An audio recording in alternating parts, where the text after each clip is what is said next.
And thank you for joining today. We're going to be talking on surviving the holidays. It's 6 days till Thanksgiving, and this is the time when everything starts to ramp up and emotions get a little bit frazzled. So I figure we can talk about just some healthy ways to approach the holidays and kind of tips to try to survive and just talk a little bit about some gratitude. So here we go. I'm going to share my screen. Hi, Patty. Share my screen.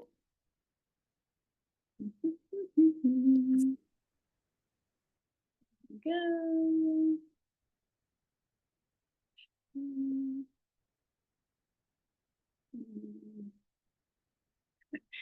Okay, let me minimize this. There we go. All right, perfect. So, surviving the holidays, that's what we're here to talk about. So, we need to discuss this kind of in the spirit of the pillars of health. So, nutrition and sleep and exercise and stress management. Those are the pillars that I talk to you guys about in general, and holiday time is no different. So first and foremost, let's talk about some strategies around nutrition. One of the main things that I try to do for myself and also recommend for other people is, this is huge, is to plan ahead. So if you go to a party where you don't have control of what they're serving, I do like to maybe think about eating a little something before I go so I'm not famished. So something protein rich will help. It won't fill you up too much, but at least it'll give you some satiety and make you feel a little better. So maybe some Greek yogurt with some fruit, a boiled egg, smoked salmon, handful of nuts before you actually leave to go. Sometimes it's helpful to even have some things in the car. Sometimes I like to keep just a bag of nuts in the car so that I can eat on the way there, just so that you're not so, overindulging right at the very beginning. So I think that that's kind of a helpful thing. When people say, hey, what can you bring? Here's your chance to really showcase what you've learned. And if you bring something that you can eat and is within your plan, then you at least have that option. So making something that you've practiced before, maybe you'll even surprise someone and they'll be like, wow, I didn't realize that vegetables could taste so good. So bring something that you could inspire others to have a healthier food intake as well.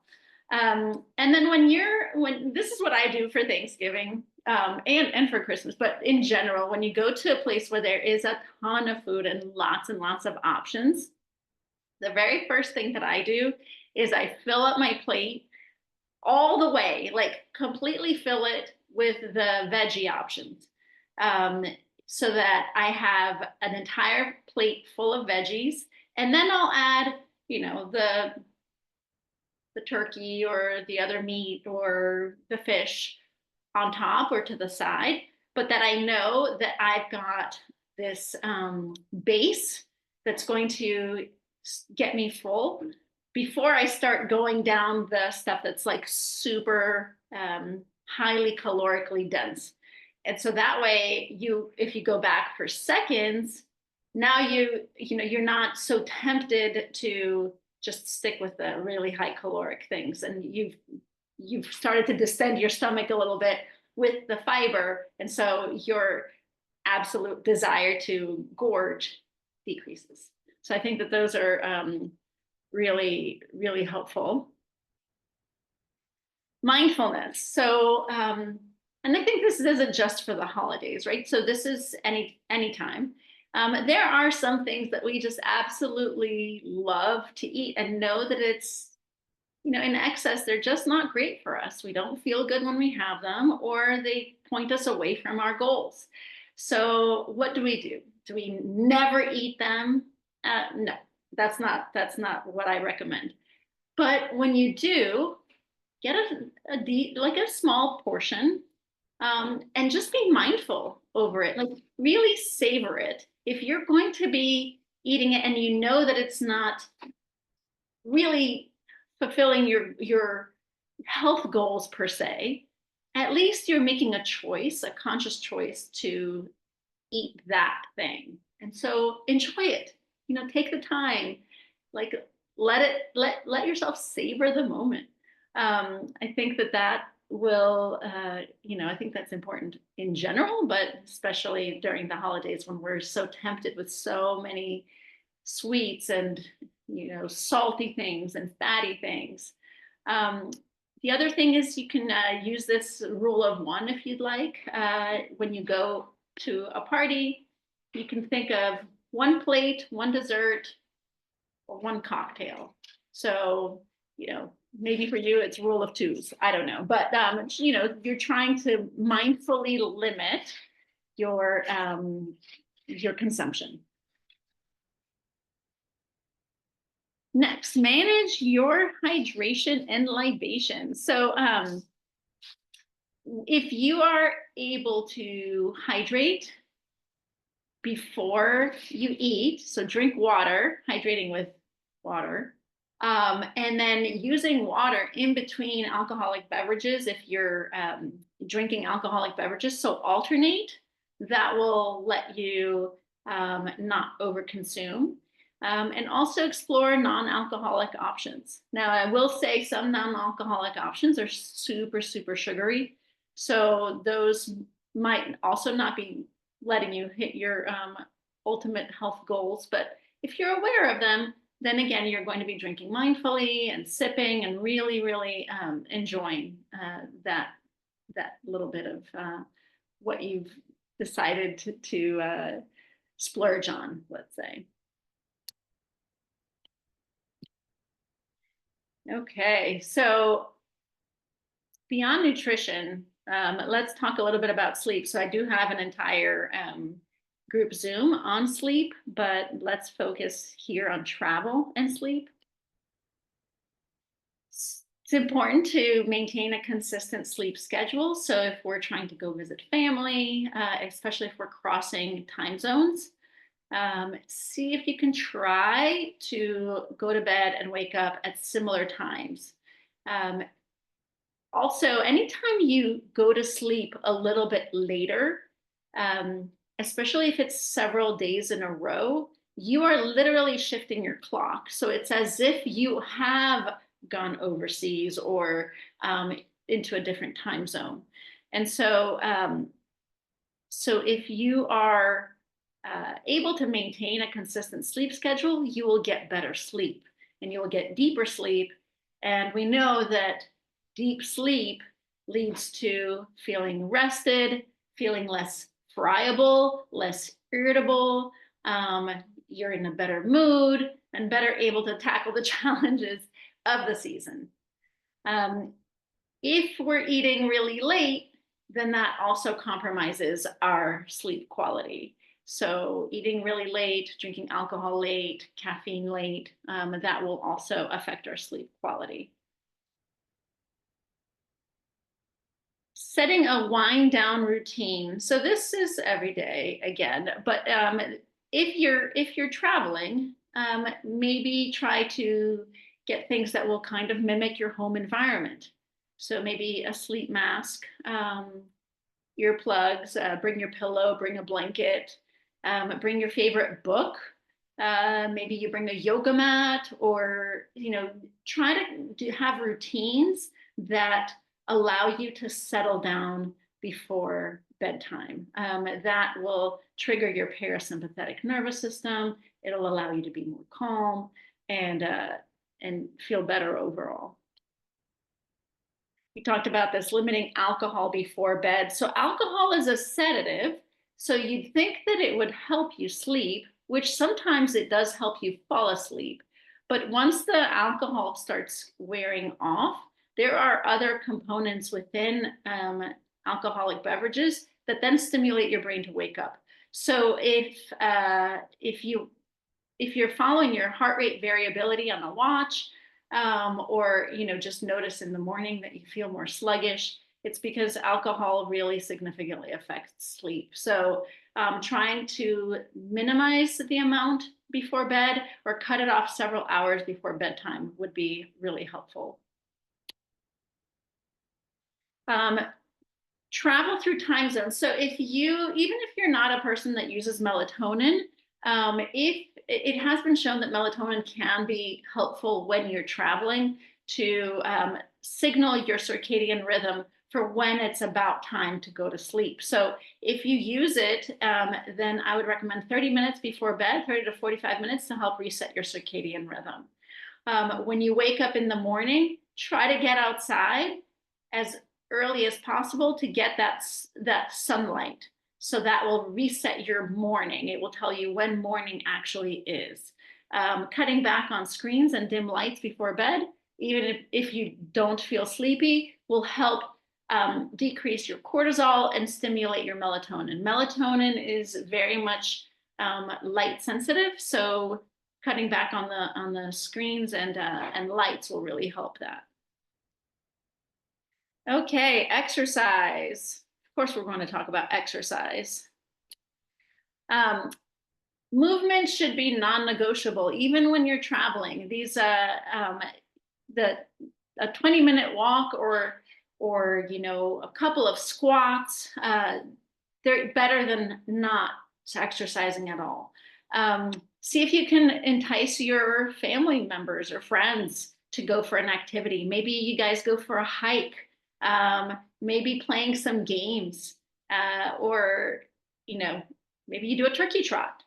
If you're traveling, bring workout clothes. The other thing that I find, a lot of people sleep in when they're traveling. If you bring workout clothes and you change into them as the very first thing you wear in the morning, that'll entice you to get a workout in before the day's events. So sometimes that's the only time that you really have. And even if it's 15 minutes, 20 minutes, whatever it is, at least you're getting it in there. I also like to pack a resistance band. It's super light, and you'd be surprised how much of a workout you can get with a resistance band. And we've talked about exercise snacks. This is also really fit for the holidays. So, even if you don't have time to get a formal workout in, you get up and do 10 body weight squats. Maybe you're having a commercial break, go and do 10 push-ups, or you are doing some, you're cooking, maybe you do some calf raises, so you can get exercise in there even when you're not formally exercising. You don't have to get into exercise clothes. You can be in your little suit like that guy on the right. If you're going shopping, try taking the stairs, park further from the entrances, and try to sneak in those extra steps that way. Okay, stress reduction. This is going to be really, really important. Setting boundaries. So it's important to realize what is kind of a commitment that matters to you and what isn't. And if you feel stressed, you may want to consider saying no. Or limiting the amount of time that you are somewhere. If you feel like you need to go, you need to go, and that's okay.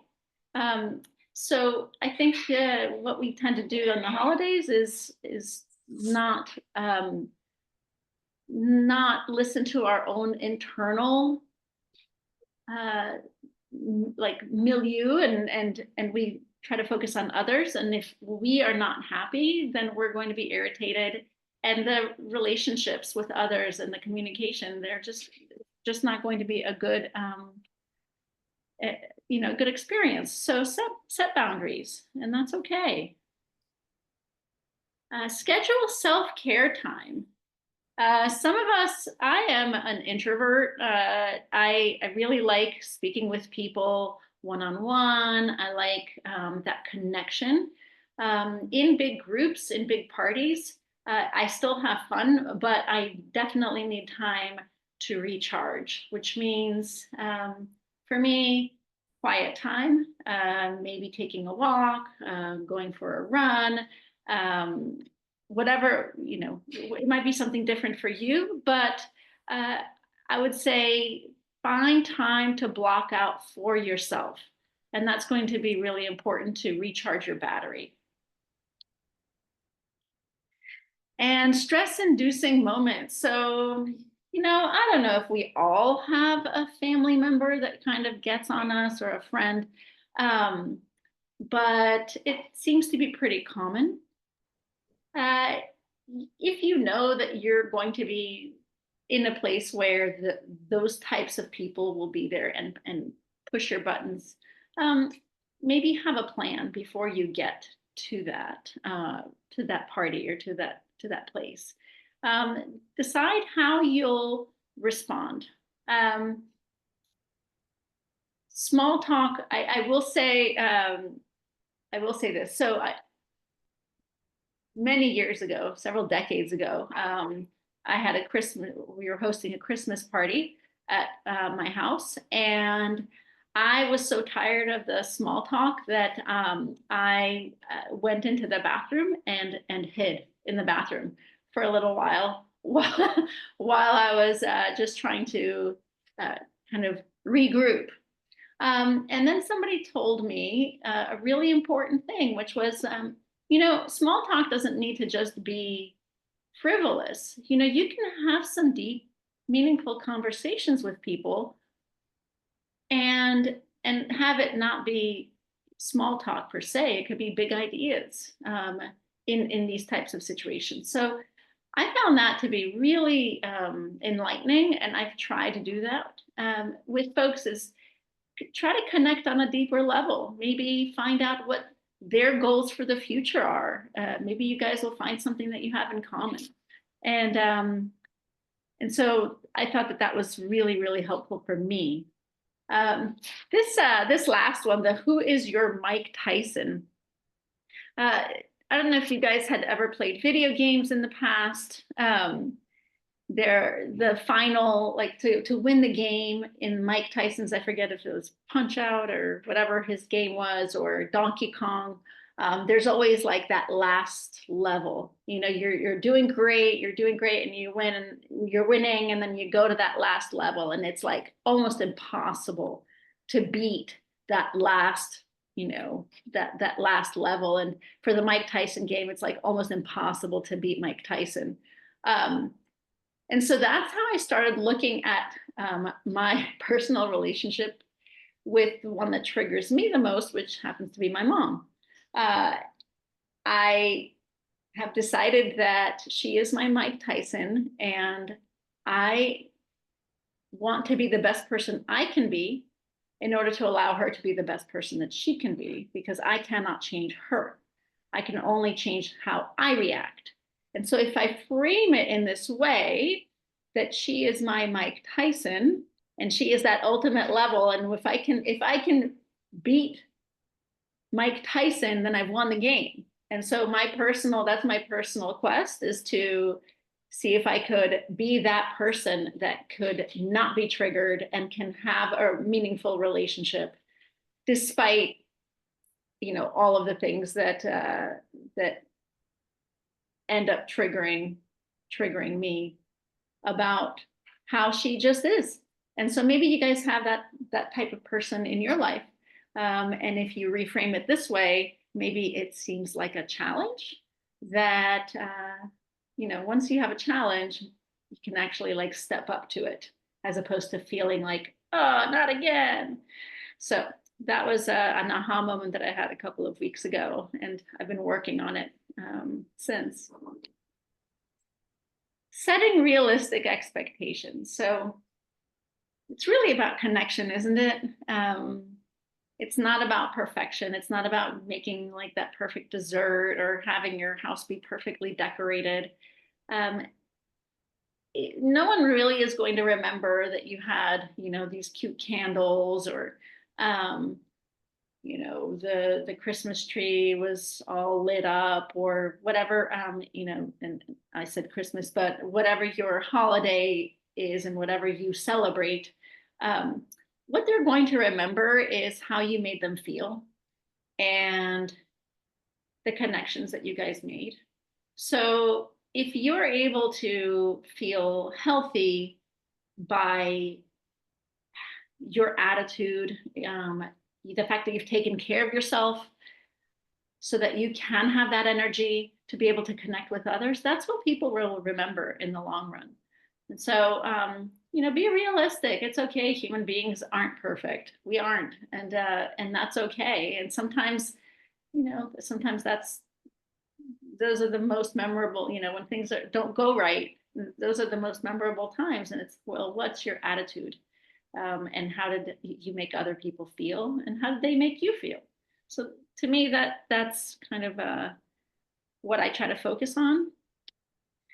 And then so at this part, this is the last slide, and I wanted to focus on gratitude because Thanksgiving is in 6 days, and um, I think that we sometimes get lost in the busyness of the season to remember that every day that we have, every moment, every breath is a gift.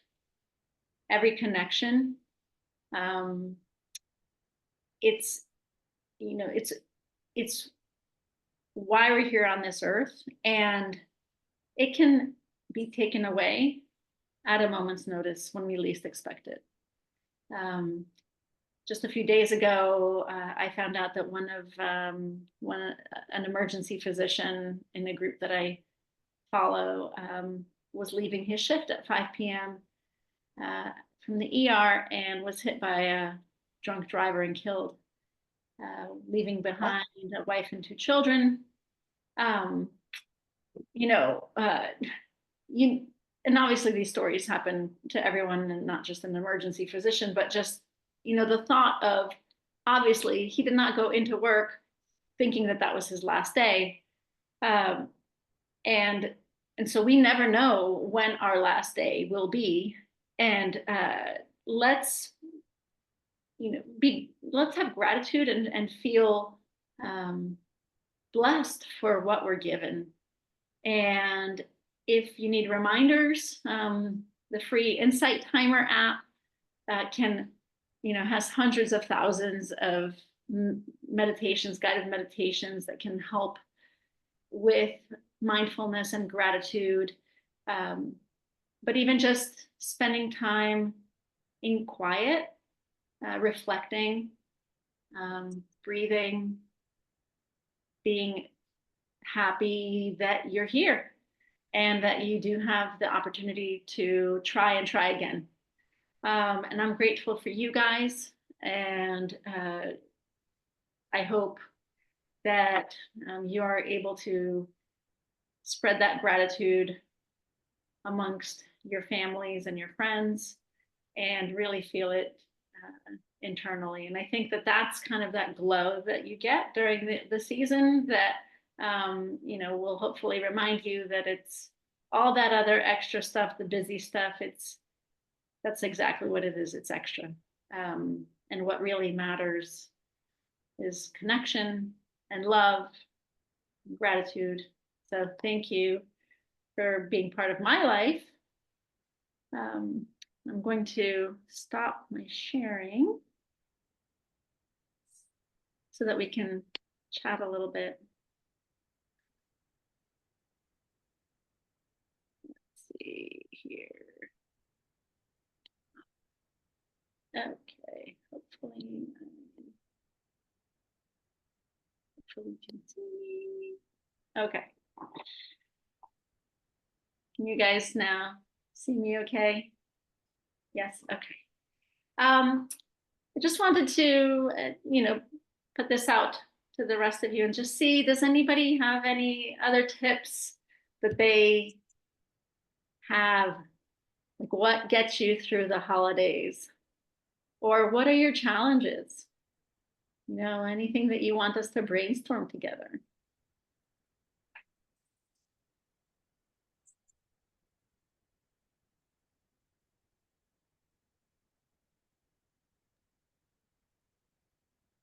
I like the way you covered a lot of, I mean, holistically. I know that's your specialty, but I feel like that's the trick every day is just taking a moment before the day starts to have intention of how you want the day to go, right? So your idea of reminding yourself for quiet time, I know for me, if I don't start out the day already taking that time, I tend to go through the day very reactionary, right? So I'm often in Brazil this time of year. I'm heading there next week. It's just a more spontaneous culture. So all of a sudden you get that phone call. Now you're over here, then 8 hours here, you're here, and then here. And I look and I'm like, where'd my day go? I didn't get to exercise. I didn't get my quiet time. And maybe the first couple days you're okay, but by day 3, I'm in a breakdown because I also need my quiet, introverted time to revamp. So I love the reminders you gave, but I think for me, I'm going to add, I need mine to be when I wake up. Like I need to set that intention and have the quiet time and kind of map out my day a little bit, Yeah. Yeah, that's good that you have that introspection and the recognition of that in yourself, that that's something that is important and that you need to do for yourself.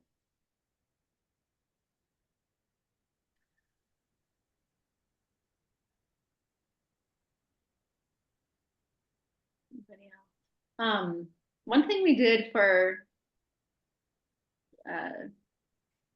or that I did one time in the past was when people were visiting, I wrote out cards about what made them special, what I felt was special about them for me, which people really really enjoyed. And another thing that we did one time was as a group we took pieces of paper and wrote everybody's name on each individual paper and passed them around. And everybody wrote on that piece of paper about the person, like what was special to them about that person, like something specific. And then they, at the end, you hand it to the person that it's about, and they get to read it, um, and see, what about them is really loved and appreciated by others. And that just brought tears, right, for everybody. And it was a really nice way to connect and again think about like what is special. And when you have things like that, again, the busyness, you realize it's not important, and those are the things that connect, those are the things that matter. So if we can try to remember that and foster that, I think that kind of gives that glow to the season.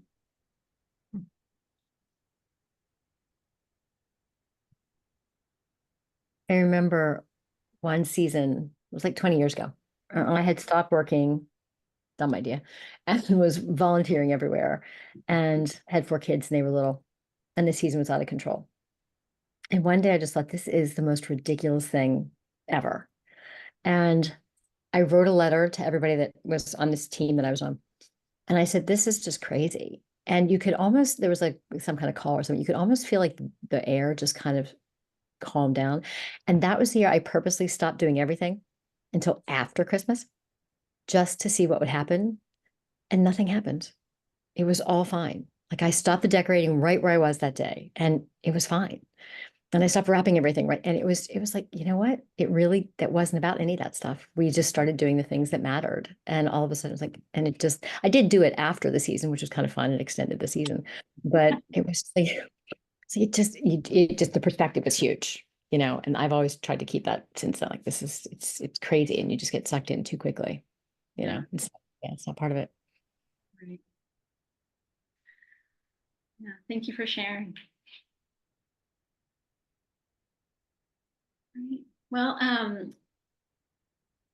know it's a little early. If anybody has anything else that they would like to talk about, otherwise we can let you guys go and wish you a very happy Thanksgiving. I hope you enjoy it with your family, friends,